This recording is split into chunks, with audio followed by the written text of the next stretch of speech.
Thank you for listening to this PodcastOne Sportsnet production, available on Apple Podcasts and PodcastOne.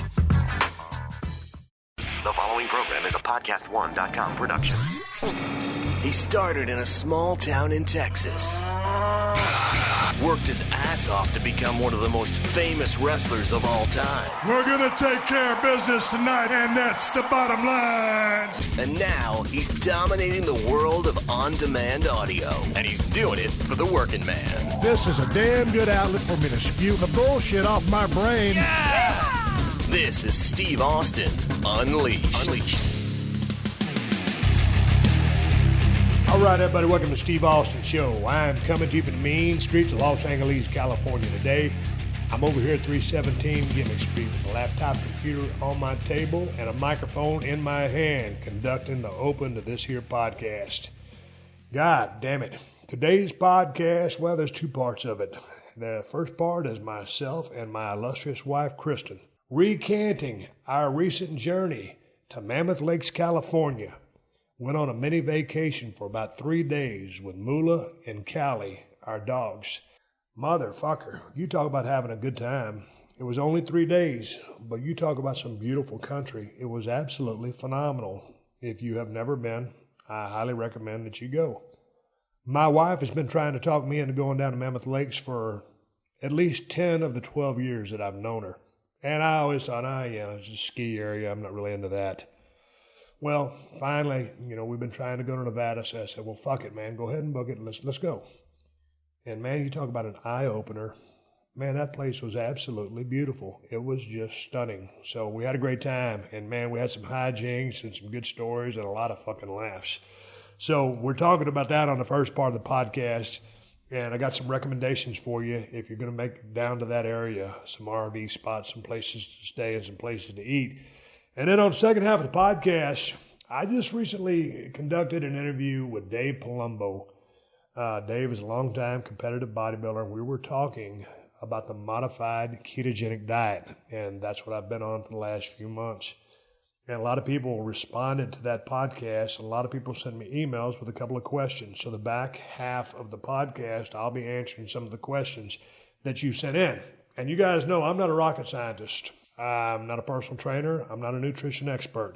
That's why I hired Dave Palumbo to help me out on my weight loss or fat loss journey.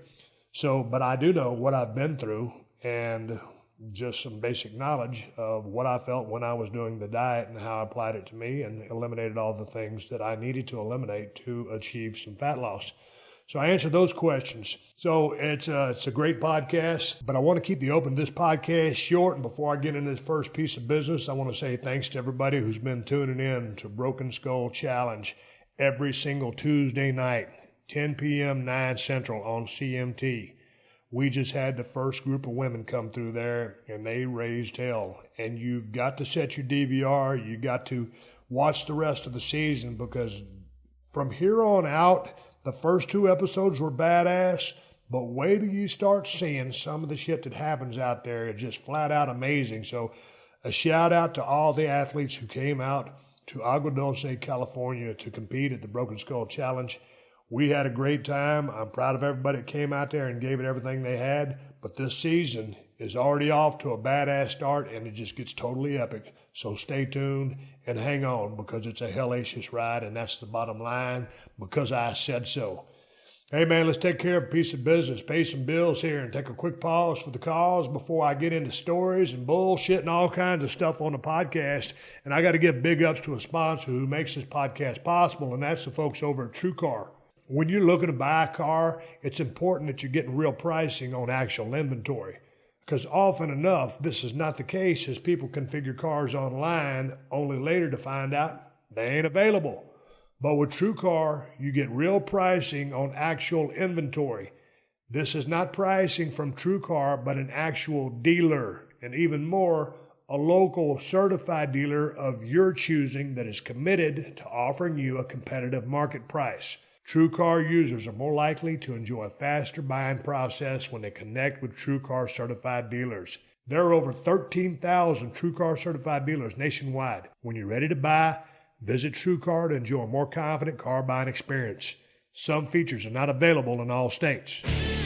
My name is Raven, professional wrestling superstar, raconteur extraordinaire, and master of the lambada, the forbidden dance. Come join me and my sidekick Busby for a live podcast of The Raven Effect. Yes, sirree, The Raven Effect, my podcast with Busby. That's live on Thursday, October 5th at 9:30 as part of the LA Podcast Festival Preview Night at the Hollywood Improv. Come join us for this most momentous occasion. Tickets are just $15. That's it? I think we should charge more. Anyway, they're available at hollywood.improv.com. hollywood.improv.com. Again, it's The Raven Effect live. Easy for you to say. At the Hollywood Improv on Thursday, October 5th at 9:30 p.m. Go to hollywood.improv.com for tickets and a free cookie. What, there's no free cookie? Oh, well, quote the Raven, nevermore. This is Steve Austin Unleashed. All right, everybody, welcome to Steve Austin Show. I'm sitting here at 317 Gimmick Street with my illustrious wife, Kristin. Kristin, how you doing? I'm doing great, Steve. God damn, it was fun going to the grocery store with you a while ago and picking up some groceries. What's on the menu for tonight? I'm going to make that broccoli soup again, which I put broccoli, cauliflower, carrots, celery, onions, and I just mash it up with the Braun mixer and put a little Greek yogurt on top, and it's delicious. And I'm going to make a big-ass piece of salmon on my Traeger pellet grill. I got to get that something to fire up. I tried to cook some fish last night. Tried to put it on 400 degrees, and some went to 200. So I got out my shop vac. Well, and we were trying to watch Broken Skull Challenge. God dang, man, the women come out there to Broken Skull Challenge. Unbelievable, awesome start to the women's season this year. Keep watching this show. Make sure you set your DVR because this season is off the charts.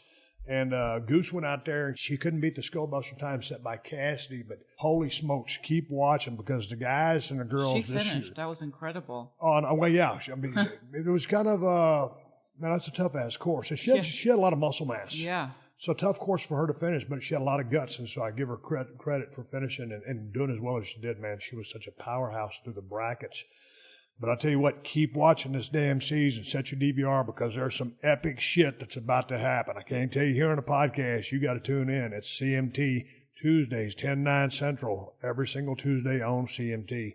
So anyway, shout out to Goose. I'm proud of you. And Cassidy remains my returning champion. So watch your DVRs if you ain't seen it yet. Hopefully I didn't spoil it for you. But god dang, I'm going to cook a big-ass piece of salmon tonight. I got my Traeger grill cleaned out. I didn't clean it. Well, you never clean it. This is the problem. No, I did. I cleaned it when I brought it back from the challenge when we were filming. But this is the first official time I cleaned it. And when I took out all the stuff from the burner, I think that's where I screwed up because I didn't fill it back in with my hand. So I got my grill up and running. I'm ready to go. And I'm getting ready to, god dang, we're getting ready to go on a trip, as a matter of fact. Yes, we are. But we're going to head over to Nevada. Before I talk about Nevada, god damn it, we just went on a vacation. A mini vacation. A mini vacation is what we'll call it. We hauled ass down to Mammoth Lakes, California. My wife been trying to talk me into going to Mammoth Lakes for about 12 years. Shit, we've known each other about 13 years. I guess. Whatever. But for at least 10 years. Yeah. You know, we ain't counting no more.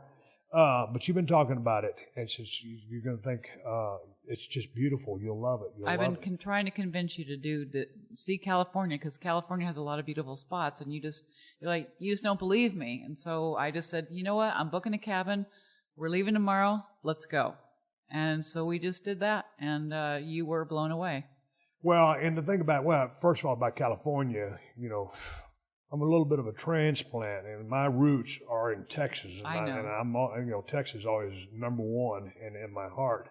Geographically, we're located out here. We still own property in Texas. I just don't like to consider myself a California resident, and that's it. Oh, I know, but you just have to appreciate the beautiful. I know, but I remember coming because we've driven up to Napa several times in the wine country, going through Pebble Beach. What are those towns? Let's see, Pebble Beach, Monterey, Big Sur, Hearst Castle. Yeah, Hearst Castle was badass. All that shit. So I know how pretty it is in that direction, but we didn't want to go to wine country. And we've been trying to go to Nevada, and just for everything's we just had a booked couple up. days. I said, let's just go to, I'm taking you to Mammoth. You're going. And so we went, and check it out. I told you guys, I said, I'm going to get me a new pickup truck because my other one's about to, just piss poor. The Fall damn apart. motor doesn't pull enough.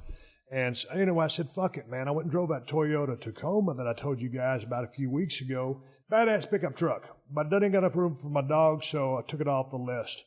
I was about to go drive another pickup truck, and I thought to myself, you know what? Your pickup truck is fine. They just changed that on the plugs, the wires, and all that stuff. You don't really drive your pickup truck too much in L.A. As long as you have a truck, you're good. Every guy should have a pickup truck if you got room for one. So I do. I got room for one. It's on my Funny, front we don't curb. have room for one, but we have many of one. Well, anyway. You take up the entire street parking with your vehicles. Back to the story. Okay. We needed a dog hauler. So I said, fuck a truck. I'll just get a goddamn Suburban. So I went over to check out the Suburbans, but I started doing my research and come to find out that the Chevy Suburban, which my mom has driven Chevy Suburbans her entire life. She hauled Scott, Kevin, me, Jeff, and Jenny to all our baseball games, all our cheerleading stuff in a Suburban. And she was running a 454, and that motherfucker would haul ass. I'm trying to picture going to cheerleading practice. I wasn't a cheerleader, goddammit. It was Jennifer. But I give you credit on that one. But smart ass. So anyway, I was looking for a Suburban. I just want a base model vehicle. Nothing fancy. Just something to throw the dogs in. 4-wheel drive. Suburban only comes with a 5.3-liter motor. Same motor that's in my pickup truck. But this is the upgraded version, 355 horsepower. It's a damn good motor. But I knew that the GMC Yukon came with a 6.2-liter, 420 horsepower motor. That's the motor I wanted. So Kristin and I went to go drive the GMC Yukons. And we got in a couple of them. We're thinking, okay, this is pretty cool. Like it. It feels Plenty of room. Plenty of room. That's what we wanted. And then I started noticing the way it was driving. I said, the motor feels pretty good, but is this, in fact, the 6.2-liter? And the sales lady who was working with us, she goes, well, let me check it out. And she got out and looked on the sticker. She goes, no, this is the 5.3. I said, whoa, hang on. Stop everything. I got to have that 6.2 motor, 420 horsepower. I'm going to be pulling trailers. So anyway, turns out, the only way you can get the GMC Yukon XL with the 420 horsepower motor is if you go Denali. That's just like the Cadillac Escalade. So you got to get the fancy goddamn vehicle with the automatic running boards that fold out when you open the door and then fold back in when you shut the door. So you get all the bells and whistles. And I'm just looking for a base model dog hauler that we can shit can and trash and get dirty and have 4-wheel drive in so we can haul our dogs in. That's all I want. But Kristin, I had to have the 420 horsepower motor, Right. so guess what? We got a Yukon XL Denali, and we it's loaded very that nice. motherfucker up, and we hauled ass down to Mammoth Falls. What's it called, Mammoth Lakes? Mammoth Lakes. We go to Mammoth Lakes. I But told hang my on, wife. we didn't haul ass. I know. That's what I was just fixing to say. I'm glad you corrected me, because tell everybody what happened. Tell everybody the promise that I made to you and that I held up to. You said you're only going to go maybe 5 miles over the speed limit at the most. I said, great. Then I can relax, because when you go 95, it's not a relaxing drive for me or the dogs. And it ain't really relaxing for me either, but I can make any kind of a recreational thing into a destinational thing, because I want to get there in a hurry. The fastest way to get from one point to another is a straight line. Yeah, and you go fast, and we never stop, and And always I'm want listening. us- I got my damn, I'm halfway deaf. I got the radar detector turned up on 20 through an amplifier. I'm bumping that motherfucker, subwoofer up. And Kristin's phone even goes off. I'm like, yeah, I was like jam Well, on and the you brakes. jam on the brakes, and then I get into a panic. I'm like, why are you braking? I know, and I'm I like, I can't even look off out of the window or read a magazine on the way anywhere. I can't either, or I go off the road and just kill us all. So I'm like a horse in a Kentucky Derby. I got the blinders on. I can only look forward. It That is was so true. so relaxing to take the goddamn blinders off, drive 65 to 75, whatever the speed limit was. I drove just 3 miles an hour over it. It opened up a goddamn world for me. Right, for me too. I can look out the side windows. I'm like, oh, look, you can see out the side of a vehicle. Yeah, and the dogs actually slept in the back on their bed together. It's very cute. They weren't trying to hang on. Goddamn, we had a good time. And anyway, we went down to Mammoth Lakes. It was absolutely phenomenal. And we get there, and we take the dogs on a walk. I'm giving you the long story short on this vacation. We took a bunch of food with us because we rented these cabins at the Tamarack Lodge. Yep. And at the Tamarack Lodge, they got the cabins, 1, 2, and 3 bedroom cabins. Then they have RV spots that are dry dock spaces or dry camp spaces. You can just tent camp. No electricity is my point. And no water. You supply everything you got. There's people out there, they're bringing their firewood. They got their tents. They got their food.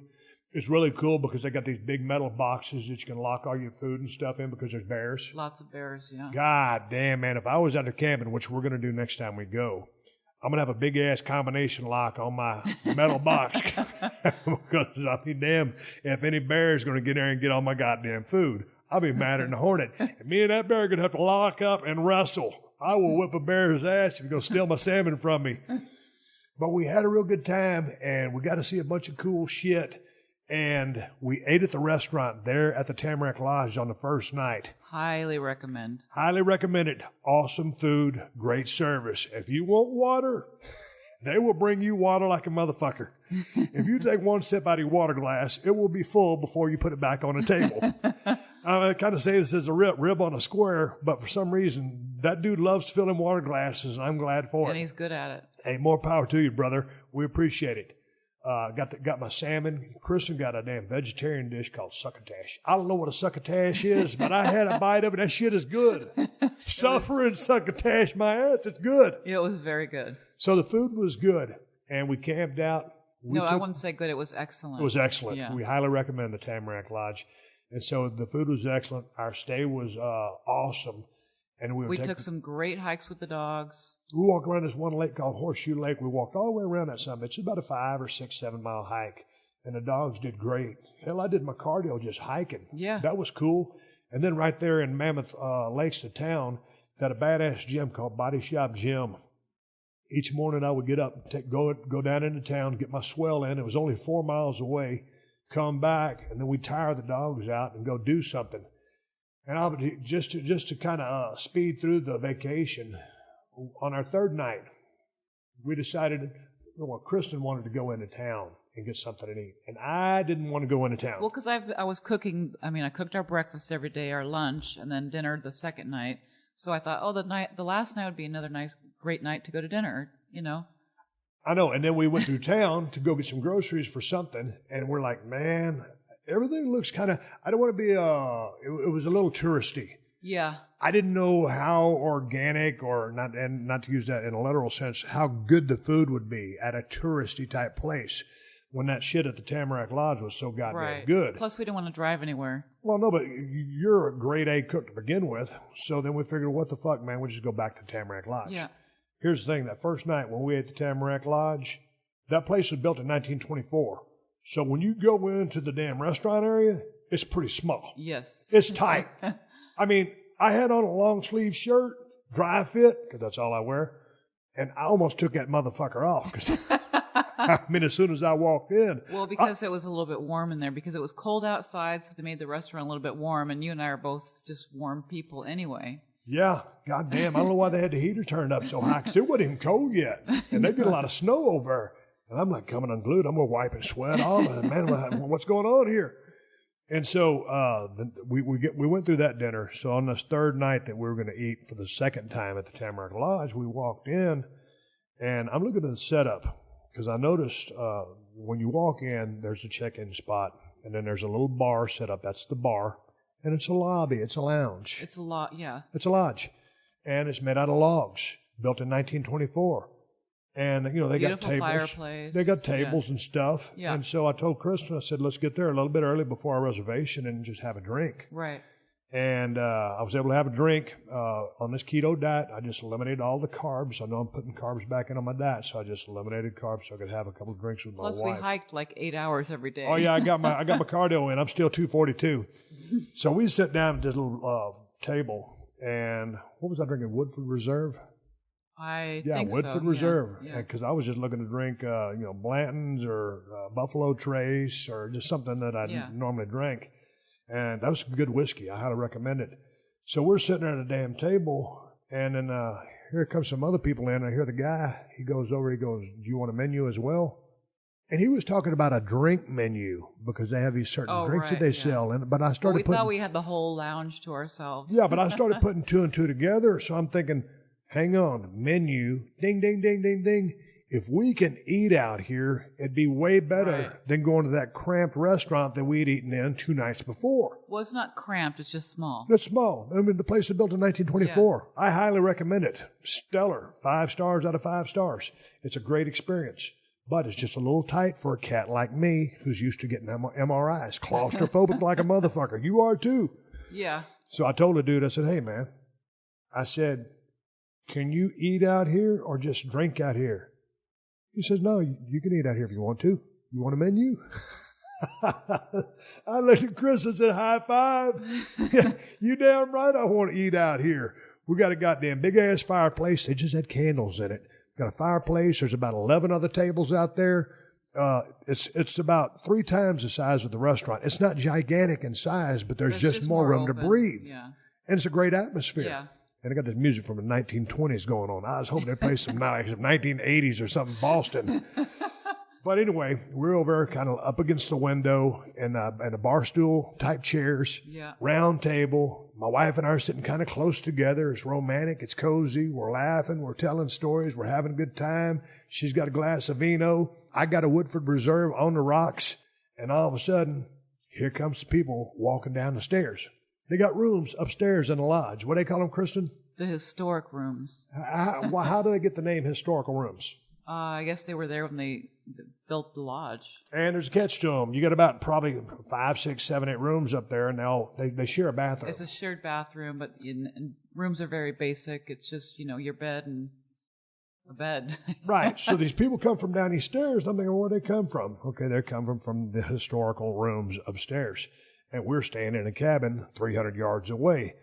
So, man, they start coming down, and they start looking for a place to sit. And you know how it is, like same thing when you're riding on an airplane.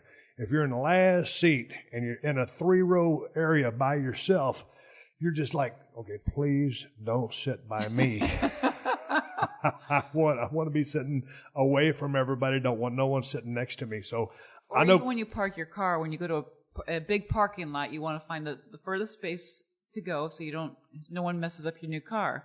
And then ultimately you come out from the grocery store and there's 2 cars parked right next to you.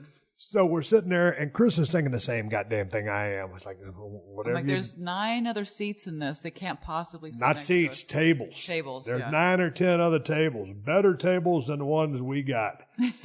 And they come over and they're doing that head on a swivel routine. Where should we sit? Where should we sit? And I'm thinking, goddamn, anywhere but in the seat next to us. Be goddamn. Guess where they decided to sit? Right next to us. Right fucking next to us. And I'm looking at my wife and I'm thinking, God damn it, are you fucking ribbing me? We're not trying to get romantic or nothing. As they always show it, what's it, People magazine and stuff, PDA, public display of affection. Me and my wife are sitting there kissing all over each other. A mole close to the source says they couldn't keep their hands off of each other. I always wonder, who the fuck is the mole close to the source? That's the biggest bullshit thing I've ever heard in my life. A mole close to the source. A mole close to the source says Steve was drinking whiskey and his wife was drinking wine. Every now and then, they would hold hands. And Steve looked like he was trying to keep from farting. So anyway, this couple, nice couple, they sit next to us and they start talking. And everybody knows I got a hearing loss. I don't hear real well. But when someone sits at the table next door to me, and I'm almost, if I lean back far enough, I'd be bumping a guy on my elbow. And they're speaking in a language I don't understand. So I'm thinking to myself, God damn, these motherfuckers coming from out of the country. I looked at my wife, because my wife has been all over Europe and is a lot smarter than I am with 2 degrees. And I whispered to her. And, me whispering, that's kind of like that Larry the Cable Guy. You don't whisper. Yeah, I don't whisper, but I very quietly said, what language is that? And you said? French. So there's some it was a French speaking. They're straight out of France. Right. Straight out of France. Didn't speak a lick of English. No. They had a hard time ordering any kind of food, beer, etc. Yeah. And it was great. Welcome to our country. I hope you guys enjoy Tamarack Lodge as much as we do if you listen to the podcast. Probably don't because they don't speak English. But nonetheless, they're just out to have a good time, have a good dinner like we were. But here's the thing.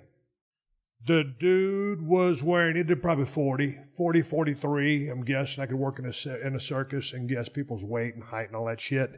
I'm just guessing the dude was about 43. It looked to be an average health. And that sumbitch had on a ton of some cologne. I don't know what cologne he had on, but it smelled like shit to me. I hope his wife liked it, but it was ruining my night. Well, it was just strong. Well, yeah. Would you say it was a good smell? I want to smell food when I'm at a restaurant.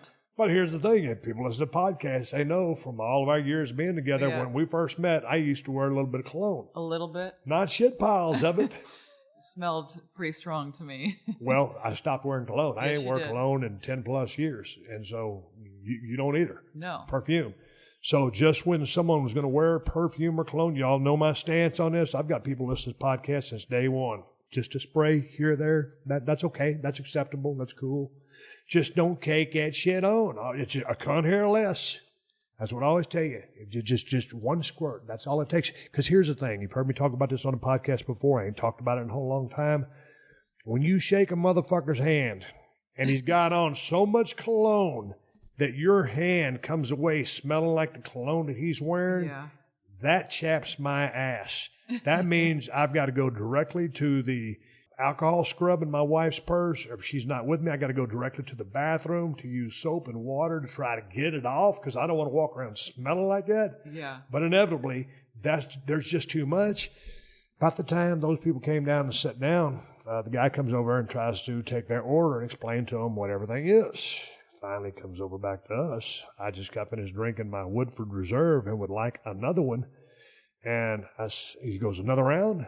I said, yeah. He goes, anything else? And I said, yeah.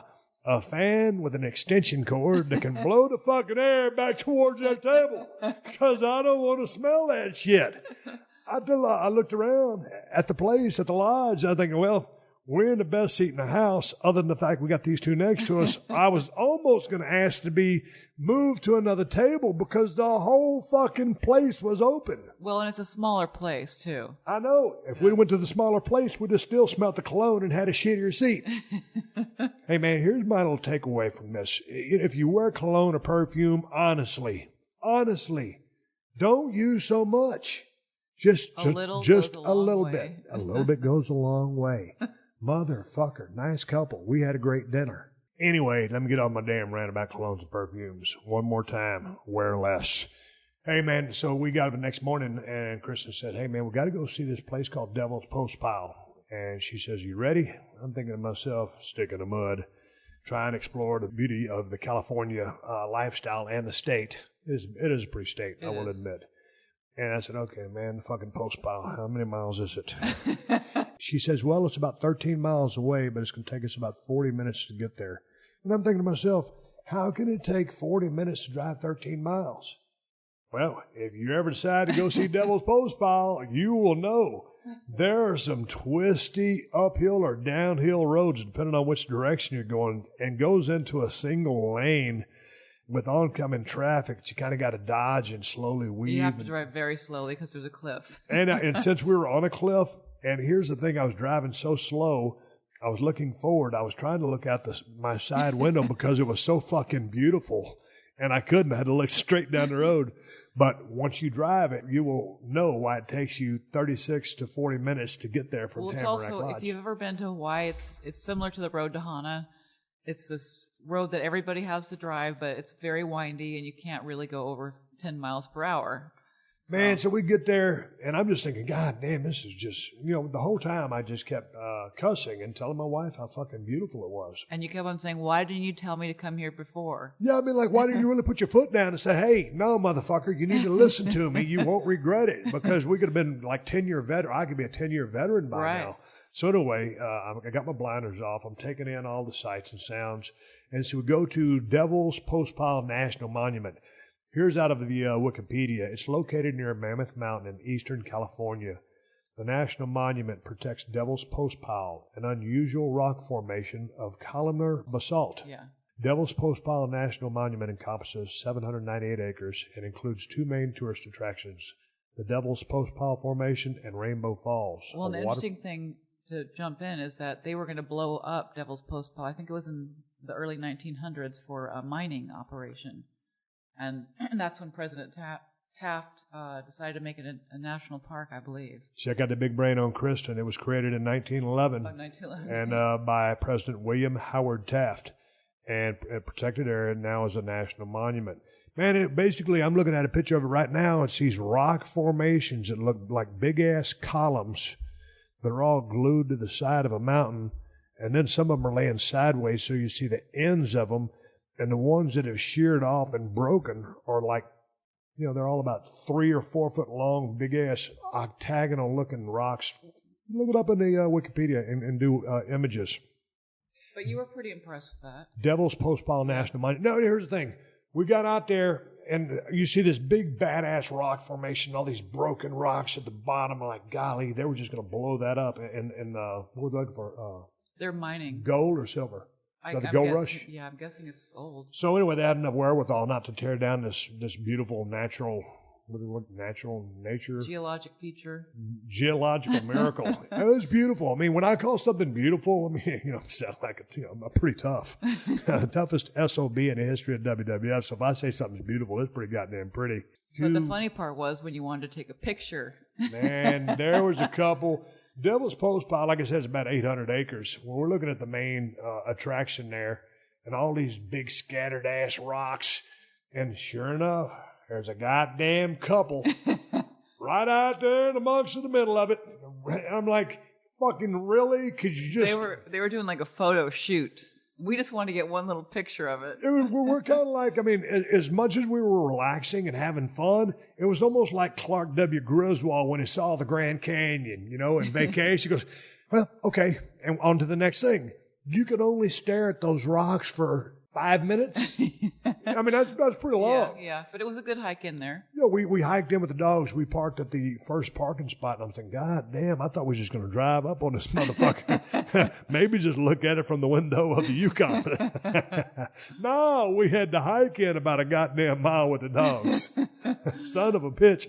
So we looked at it for a little bit. We took some pictures. I posted on Instagram, Steve Austin BS on Twitter and Instagram. It was really badass. And so finally the people moved. Chris and I got a couple of pictures, and we hauled ass back. We're walking back to the Yukon, and, the dogs are walking, and I'm thinking, shit, man, I hope one of these dogs don't take a shit because I didn't bring any bags with me. And as responsible pet owners, I mean, that's just one of the things that you always do. You always have bags in case one of your dogs takes a shit. Sure enough, about halfway back to the Yukon from Devil's Postpile National Monument, Moolah pulls over to the left-hand side of the trail, and luckily no one was coming behind us or in front of us, and takes the biggest goddamn shit I have ever seen a canine take. Motherfucker. I hope we don't get a littering ticket now. I don't know what she ate, but here we are. I'm seeing people coming up from behind us. I'm thinking, God damn, man, ain't no way we can leave this big pile of dog shit here on the side of the goddamn trail because someone's going to step in it, and we're going to be the shitheads, no pun intended, that left that motherfucker there, and we can't do that. I'm a global icon and a national treasure. My wife is too damn smart with 2 degrees to be so irresponsible.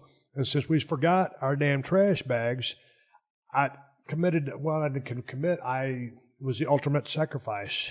I took off my Broken Skull Ranch baseball hat, scooped up the dog shit in my fucking hat, and carried it in front of me, kind of wrapped my hand around it like I was sweating, so I took my hat off and carried the goddamn pile of dog shit in my Broken Skull Ranch hat. Now, I had to throw the hat away, mind you, but that was a sacrifice that I made, Kristin, because I was too forgetful to bring the fucking bags.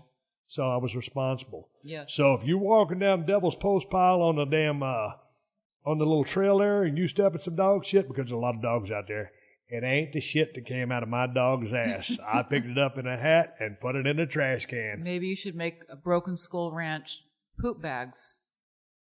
That hat did pretty goddamn good, but I sell those things over at ProWrestlingTees.com. So here's a cheap plug for a Broken Skull Ranch hat. If you want one, you can find them. I'm probably going to go buy one from Ryan myself. It doubles as a poop bag.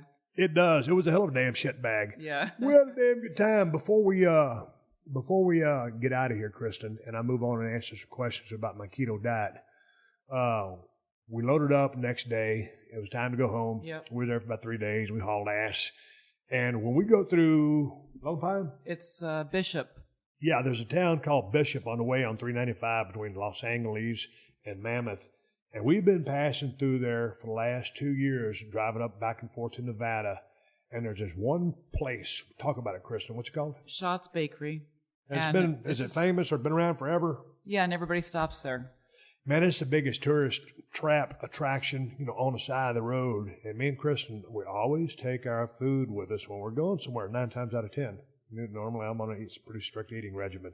Yeah, but we never want to stop either. Yeah, and then we see the crowd, and we're like, man, fuck it. We'll catch it next time. We did that like 7 times. We've been doing that for years. So finally, I intervened on this. I said, you know what? Did. You've been wanting to stop at this place forever. I said, I don't care what the deal is. We're not in a hurry. We got on the road at a good hour. So just stop, do your thing. And she said, do you want something? I said, yeah. She called me on the phone. I was sitting out in the car with the dogs. I said, yeah, I'll take a pastrami sandwich. We'll talk about the place inside. Man, they got bread and shit everywhere. They make homemade bread or bakery bread, and baked goods is on one section, like desserty kind of stuff, pastries, and then the other side it's all bread, and it's something to see. Man, I walked in there because I was parked in the Yukon out in the parking lot, and I was thinking, okay, now this is a stop. We're trying to relax. But I know as soon as we get out of here, if I don't take the opportunity to use the bathroom 10 miles down the road, I'm going to need to piss. So I went inside. I saw my wife in there standing in the line, had all her shit, some loaves of bread for her mom, had a sandwich or two for us, looked at all the people. Man, the way it organized in there, it's like a maze, but it's very organized. Yeah, I was surprised because I haven't been there in years. God damn, them motherfuckers make a lot of bread. I mean, they make a lot of bread, they sell a lot of bread, so they're making a lot of bread. Yeah. 3 times. But every kind of bread you can imagine. They have olive bread, chili cheese bread, rye bread, squaw bread, whatever bread you can think of, they've got it. They do. And so, man, I went over and hit the head, came back. We got in the Yukon and started hauling ass. Well, we're taking our time.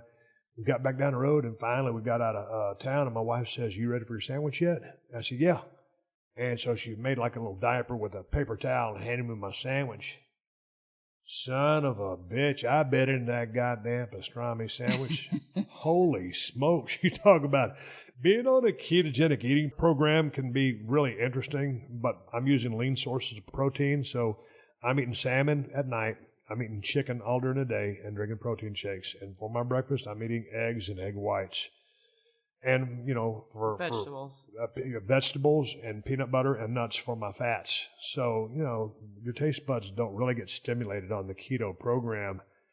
Man, on my little carbohydrate extravaganza, utilizing the bread wrapped around that gigantic pile of pastrami, it was the best sandwich. I swear to God, that's probably one of the best sandwiches I've ever had in my life.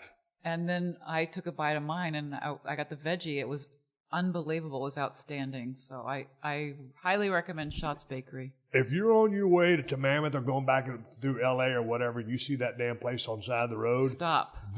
Stop. There'll be a shit pile of people waiting to get in, but it's really organized the way they have it structured inside, and there's 2 different lines, like Kristin said, one for the bakery, one for the sandwich part.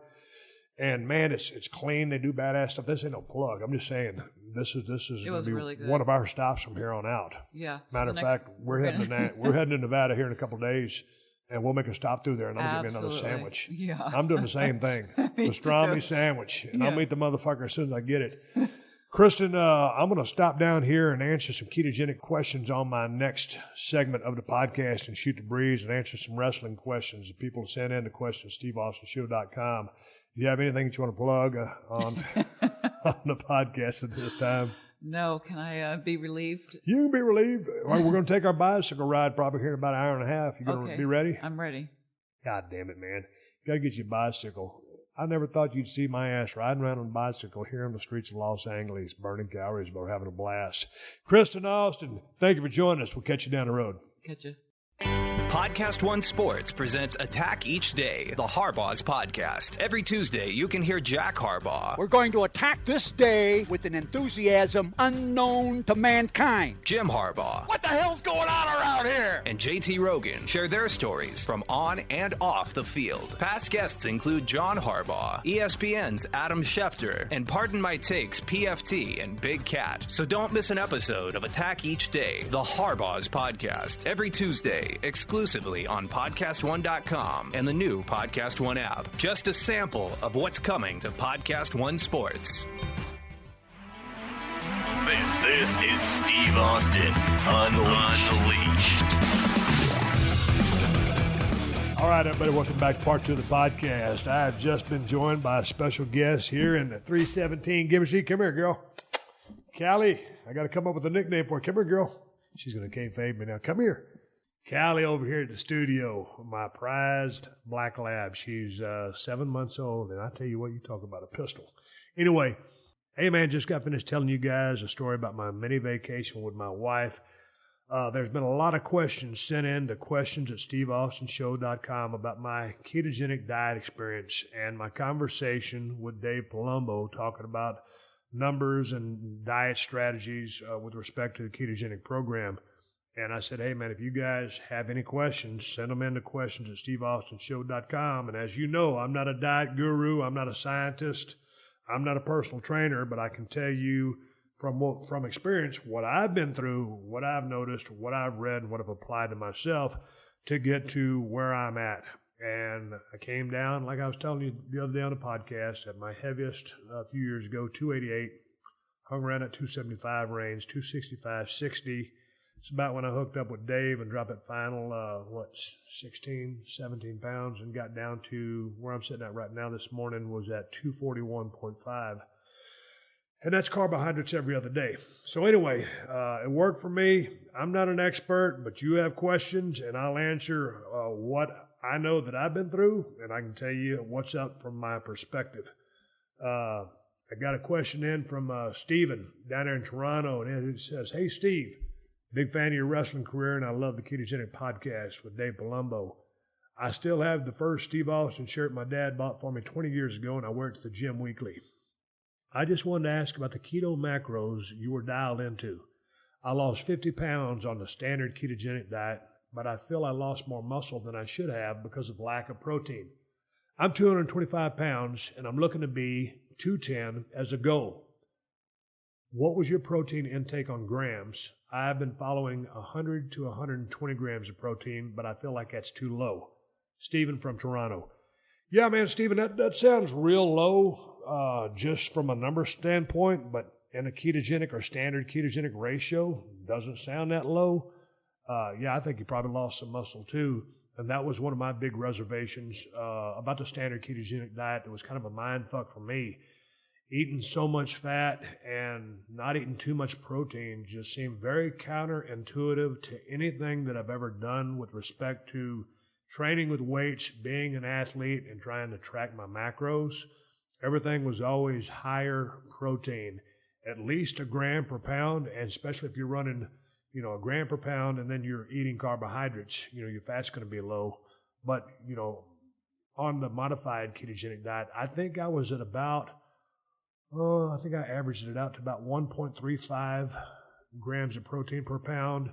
And so at 241 currently, I believe my protein intake is right between, I think it's right at 350 grams, as a matter of fact. I was looking at what I input the other day. So right now, I'm at about 350 grams of protein every single day, and that's with 2 shakes and 4 meals.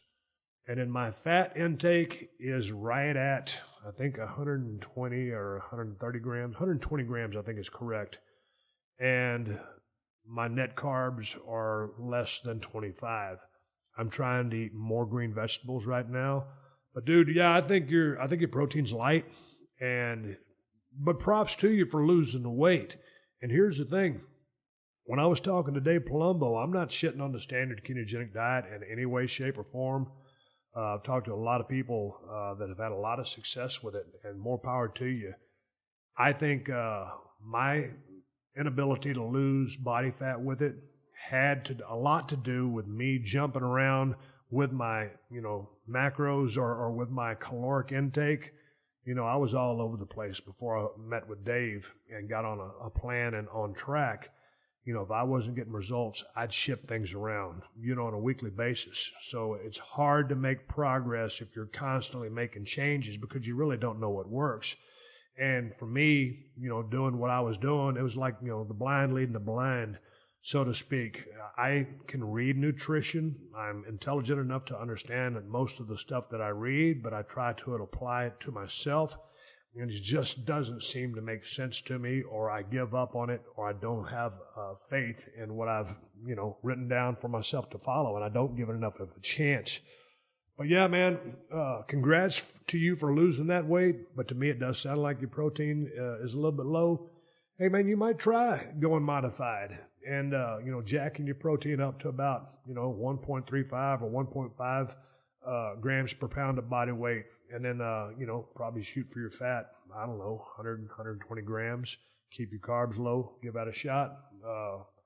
There's many articles about Dave Palumbo's diet on the internet. You can kind of get a blueprint of it, or kind of get a peek at kind of a little bit how it works.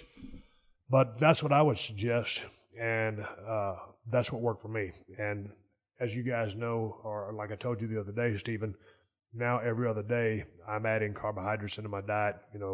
If I drop a few more pounds, that's cool. If I maintain my current weight, I'm cool with that as well. I'm probably, as I sit here, at 241.5 today, probably about 10% body fat. My midsection is my trouble area. That's where I hold most of my weight. My legs and my arms are very vascular. Midsection looks probably better than it ever has. Got a six-pack, like Dave said on the podcast. That ain't bragging. It's not a six-pack of beer that's in the refrigerator. But that's just where I'm at as far as leanness goes. So it worked for me. Good luck in getting down to 210. I wish you all the best in the world. Hey, man, here's a comment from Rodney. He was thanking me. There was a podcast the other day when I was talking to David Clark, and I mentioned in the open that even though it's a family-friendly show, there's going to be a little bit of salt and pepper on the language, because it was just organic to the conversation, and that's how David Clark and I were talking, and we were talking about his story and his book that he wrote, Out There, the story of ultra recovery. And so I just gave him a heads up. Hey, man, there's going to be some language in there, but there's no F-bombs, and we're trying to keep it as organic as possible. Turns out Rodney has a 4-year-old and a 6-year-old, so, he wants to be very aware of what he's playing with his kids in the car, and I respect that. So, hey, yeah, Rodney, I was just trying to give you a heads up. I appreciate you sending me an email, and I don't want to get you in a bind traveling down the road with your kids, and all of a sudden we start dropping a bunch of words on the family-friendly show. I talk like I talk. I try to keep the family-friendly shows as family-friendly as I can, but that being said, y'all know how I talk. I've been doing this for a while, and try to keep it as family-friendly. So anyway, Rodney, you're welcome for the heads up. I appreciate you sending me the email, and I appreciate you listening to the show. Man, here's an interesting question. Let me trim this one up. Steve, big fan of the pod. I just listened to the Keto podcast with Dave Palumbo for a second time, and it really motivated me to make some changes. I'm working my way back from a nasty ruptured bicep, and it caused my diet to go to shit. I'm ready to get serious again. He's been wanting to try the keto diet for some time because he enjoys those type of foods, and it should be doable and maintainable for him. He's been doing a low-carb, low-cal diet for about a month with no result, and it's been very frustrating. Dude's 39 years old, 5'9", 215, 21% body fat, and he carries his weight in the belly and bad, according to him. Hey, man, that's my story, too. I would like to be around 195 and 17%, or stretch it to 190 at 15%. So most days he's in the 2,000 calorie mark, but the weekends seem to kill him.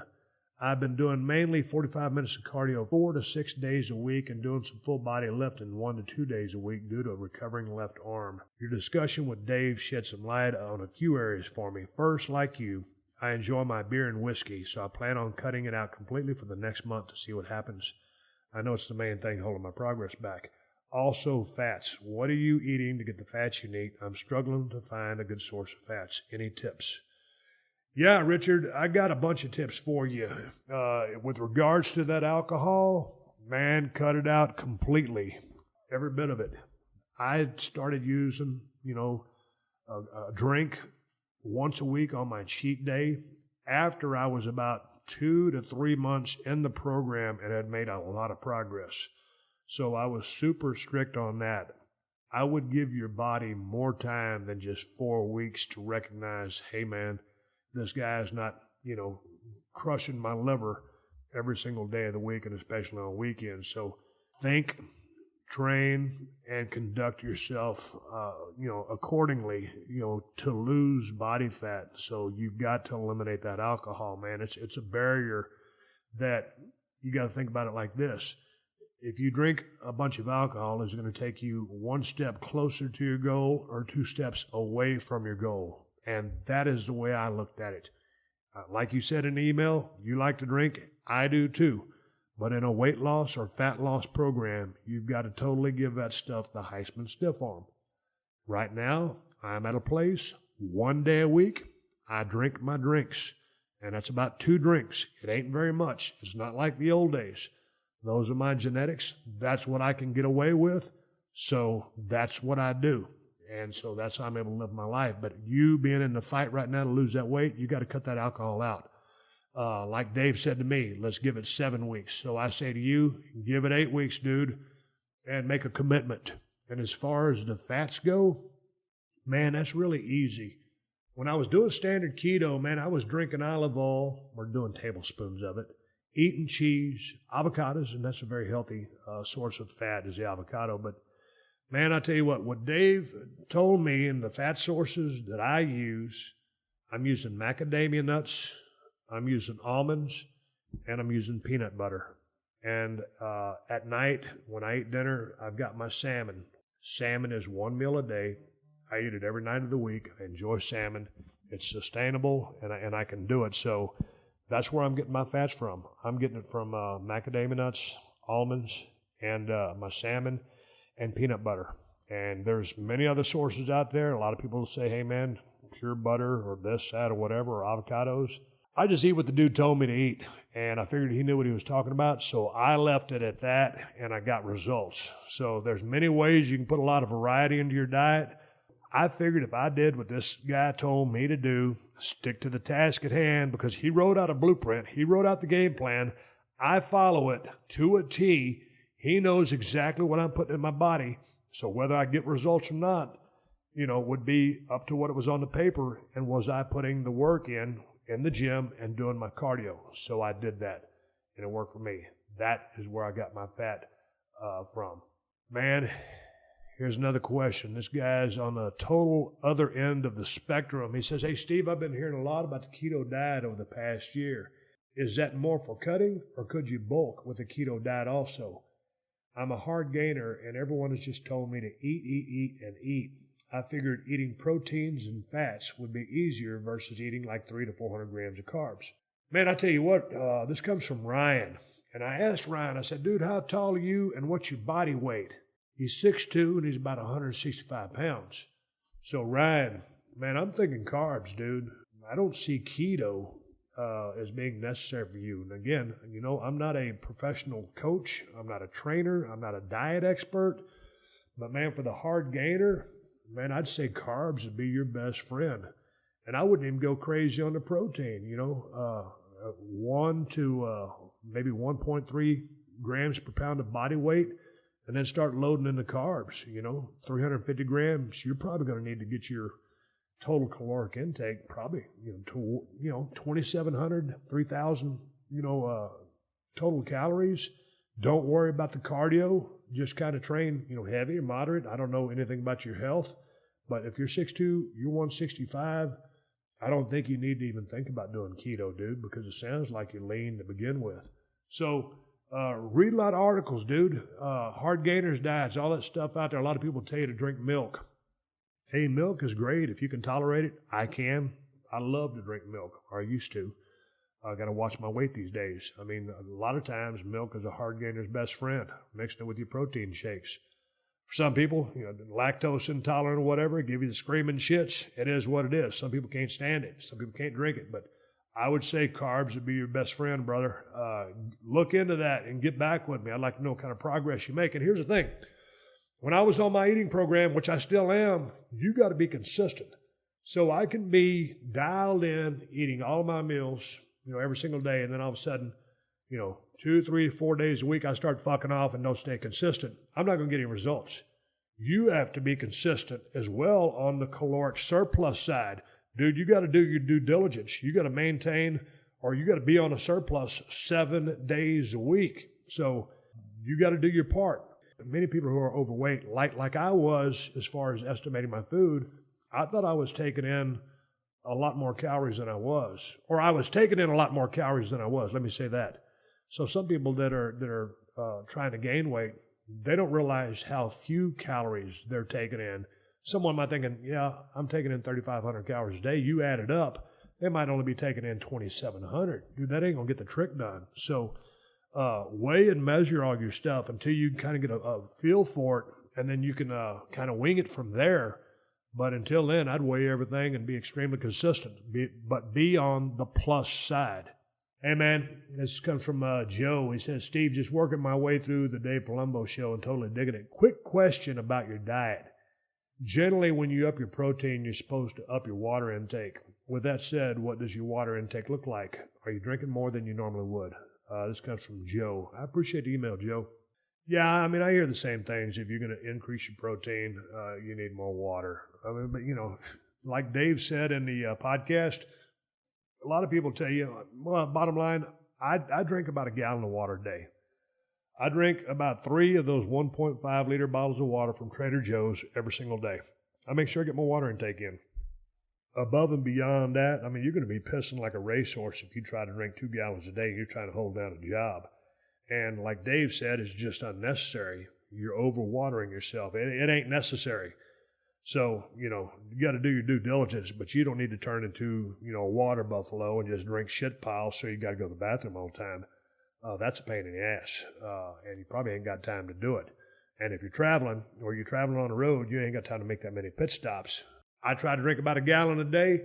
You can type on a computer, how much water should I intake every single day?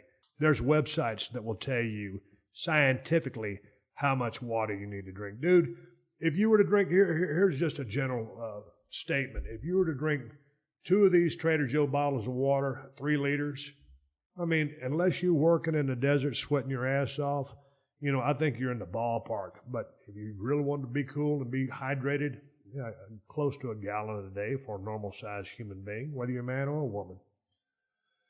Hey, Steve, I got a couple of keto questions. Are you snacking at all during the day between your meals?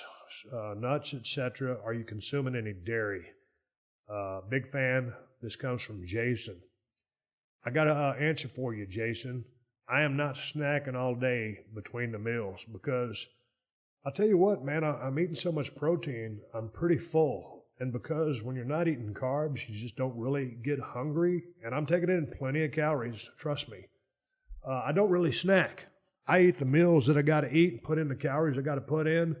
And the nuts that I'm using, the macadamia nuts, the almonds, and the peanut butter, those are part of the meals that I'm eating. So, no, dude, I ain't snacking all through the day. I'm eating 6 meals, and I'm happy eating 6 meals and don't really care to eat anymore. If I was hungry and I grabbed, you know, just a couple of almonds or a couple of macadamias, I could, and I could get away with it, but I don't. So to answer your question, I ain't snacking all day. I'm just eating my meals and sticking to the plan that was laid out for me. Another question, this one comes from Dusty. He said, hey, Steve, I love the podcast. I'm curious to know how much caffeine would you recommend on a keto diet? I've heard it was okay, and I've heard to stay away from it. Are low-cal soft drinks and energy drinks okay? See, that's a good question, because when you're doing a ketogenic diet, a lot of people say, or a lot of people write, that coffee or caffeine will kick you out of ketosis. Also, if you take in too much sugar or too many sweeteners in the form of Splenda, stuff like that, it will kick you out of ketosis. Here's what I found. I'm a coffee fanatic.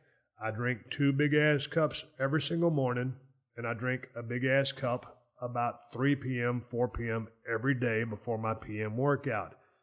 Caffeine has not kicked me out of ketosis or whatever one bit. With regards to sweeteners, I do not use sugar, ever. I don't eat any sugar, ever. I avoid it, unless I raid the cabinet at nighttime, the 2 times I did on the diet, like I told Dave the other day, I'll get into some peanut butter or whatever. Other than that, I don't eat sugar. So I do use stevia. That's what Dave recommended, so I do use stevia. I still drink a diet Red Bull or 2 every single day. That doesn't seem to affect me, so caffeine doesn't bother me. I got to have it because I got to function. That's a part of my wake-up process. I drink it. I stick to stevia as far as my additives, and I'm only using like probably a total of 4 bags a day, those little pouches, so I'm not going crazy. And I normally drink either 1 Red Bull, the small 6.2 ounce, or 2 Red Bulls a day, and that's the extent of it. So I haven't noticed anything that affects my ketosis or my ability to burn fat. And like I said, I'm probably running about 10% right now at 241.5. So it works for me and it hasn't kicked me out. Everything may be different for you. I don't know. Man, here's a question coming from John. He says, "Hey, Steve, I'm a super mark. Love all the wrestling talk, but holy cow, today's episode was probably my favorite you've done with Dave Palumbo. I'm currently watching what I'm eating. I'm doing the paleo diet. I started CrossFit 6 months ago, and I'm thinking about switching to the keto diet. Did Dave figure out this based on the speed of your metabolism? If so, how fast is your metabolism, if you don't mind me asking? Sorry if it's a super personal question. I appreciate you and your podcast. I've been a listener since day one." John. No, man, that ain't a personal question because I really don't know anything about my metabolism. I would consider my metabolism to be quite slow, or at least I thought it was. Dave's kind of got it spun up right now with throwing the carbs back in there, so it's been an interesting ride. I don't feel any different. There's no energy charge. There's no energy drain. I've been burning fat. I think my metabolism is quote-unquote or normal. So, and again, for a long time, dude, I think maybe it was a carbohydrate intake. I just figured, dude, you got a slow metabolism. You're never going to lose any weight. With respect to going keto after starting CrossFit, man, if you've been doing CrossFit for 6 months, I hang around CrossFit athletes all the time at the Broken Skull Challenge, and I don't know too many of the athletes that have come out there that are on keto diets. Many of them are on paleo diets, and many of them are on even high-carb diets. Most of the people that come out to Broken Skull Challenge are pretty genetically blessed. They're really good athletes. That was a great thing that Dave brought up on the podcast the other day. He says, man, if you're looking at bodybuilders and you're looking at people that are high level physique or are athletes that are in the elite level, man, those people are just blessed and fortunate to just have great genetics, great structure, and they're going to be different than maybe I would be or you would be. They can do almost any lift, eat almost any kind of macronutrient ratio, get away with it, look like $1 million, get strong as a house, and function phenomenal. Now, people like me, man, I really have to watch what I eat. With you going into CrossFit, man, with so much activity there, and paleo being on the lower side of carbohydrates, I don't see, unless you're really, really heavy, why keto would be a good option for you. Again, the modified ketogenic diet worked for me with respect to fat loss, but I will say that on this eating program, I have lost strength because I don't really have any glycogen reserves in my muscles. So I'm dare say a little flat in that respect. I don't get as great pumps as I used to being on a high carb diet. That's the trade-off. You're going to get a trade-off in any diet that you get on. And with as much activity with the WODs and the CrossFit stuff and the workouts that you're doing, depending on your body composition, that would be, a decision that you would have to make, like you were telling me. If you would have told me, hey, man, I'm 6'3", I'm 150, but now I want to switch to keto, I'd say, man, Doug, you don't need to switch to keto. You need to stick to what you're doing or add carbs. So, yeah, man, regular metabolism for me and for you, I would say, man, I don't think you need to switch to keto unless you have a issue with carrying too much weight on your body. All right, just a couple more keto questions, and we'll get into one wrestling questions. Hey, man, this comes from Ken. He says, Steve, thanks. The podcast with Dave Palumbo was awesome. I'm wondering what type of peanut butter you put in your shakes. Man, that's a good question because there's 1 million of them out there. They're all, to me, they're almost all the same. I use 100% real peanut butter. I don't never use the reduced fat ones. That's besides the point, and it kind of defeats the purpose. You're getting the peanut butter for the fats. I always go organic, whether it's Skippy, Jif, There's one brand over here at this store that I shop at. It's an organic one that's kind of got that oily stuff on top of it. I'll stir that stuff around. So, man, dude, almost any brand. They're almost all the same, but I kind of tend to go organic just so I guess I'm ensuring I don't get a bunch of bullshit in my peanut butter. But, dude, if all you got is straight up Jif or Skippy, then go straight up Jif or Skippy. It ain't going to hurt you none. It's going to be damn near all about the same. And my final keto diet question was from Kevin, and he says, Steve, what is your current daily calorie intake? Kevin from Cork, Ireland. Man, I'll tell you, I think I'm in the ballpark anywhere from 2750 to 2950 every single day. If I had to just say one number, I'd say right at 2,800 calories. Right at 2,800. Depends on whether I have my carbs in there or not. And that's when I'm adding carbs every other day. That's an additional 112 grams. So it's 400 calories. So I'm always, give or take, right at 2,800. And I'm full of energy. I feel good. And I'm able to function good.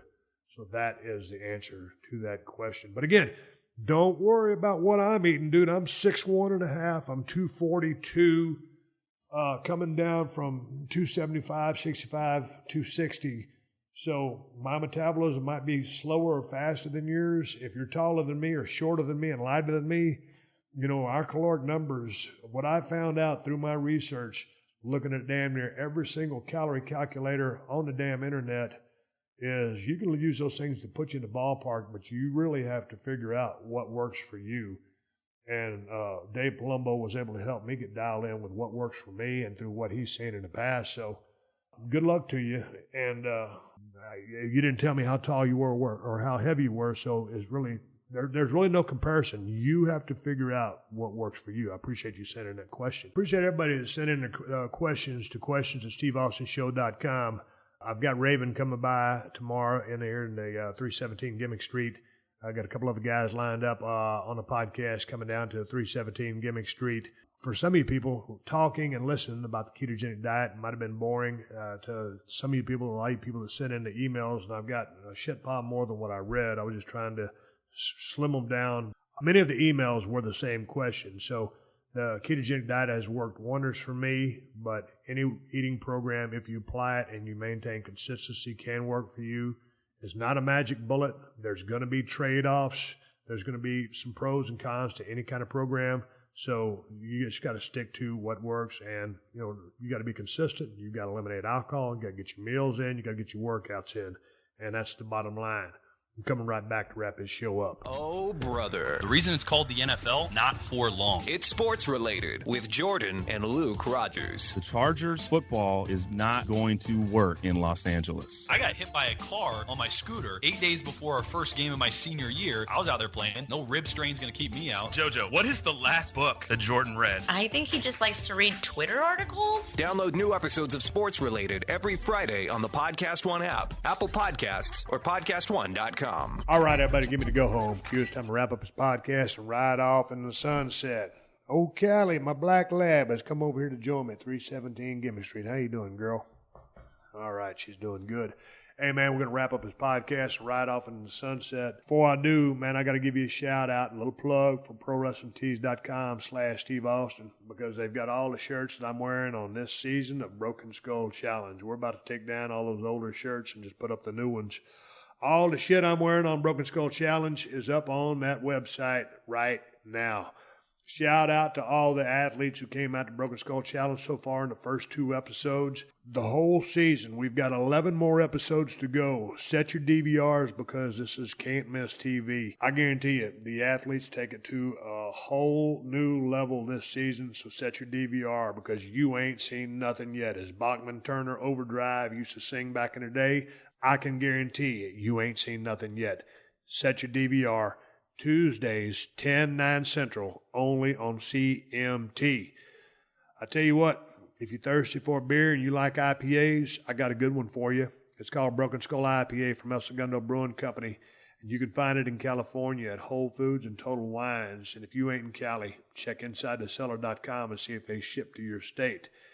They were out of stock the other day from what I heard on Twitter. Hopefully there's another batch and they should have some beer. And you can check it out by going to InsideTheCellar.com. Folks, if you're looking to get a badass pocket knife, I got one. It's Gold Steel Broken Skull knife and a new Working Man knife. And you can get them both at my new Amazon store. Amazon has the best price on both knives. Just go to Amazon.com/shop/Steve Austin. And I got to say one more thank you to all the fine sponsors of the Steve Austin Show. That's how I'm able to do this podcast for you twice a week for free. You can find all my sponsors at PodcastOne.com. Just click on the Killer Deals button at the top of the page and then click on the Steve Austin Show banner. And speaking of Podcast One, the new Podcast One app is now available for download at the App Store or Google Play. There ain't another podcast app like this one anywhere, and that's because the new Podcast One app is loaded with some cool features that let you do a lot more than just listen to your favorite shows. You can access behind-the-scenes photos, articles, and connect with other fans of the shows you like. Watch over 1,000 360 virtual reality videos, and you can actually watch some of your favorite shows in virtual reality. It's like you're sitting right in a room with them. So get to the App Store or Google Play and download the new Podcast One app now. Folks, if you want to follow me on social media, I am on Instagram and Twitter at Steve Austin BSR. Until next time, folks, my name is Steve Austin, and I will catch your ass down the road. Download new episodes of Steve Austin Unleashed every Thursday at PodcastOne.com. That's PodcastOne.com.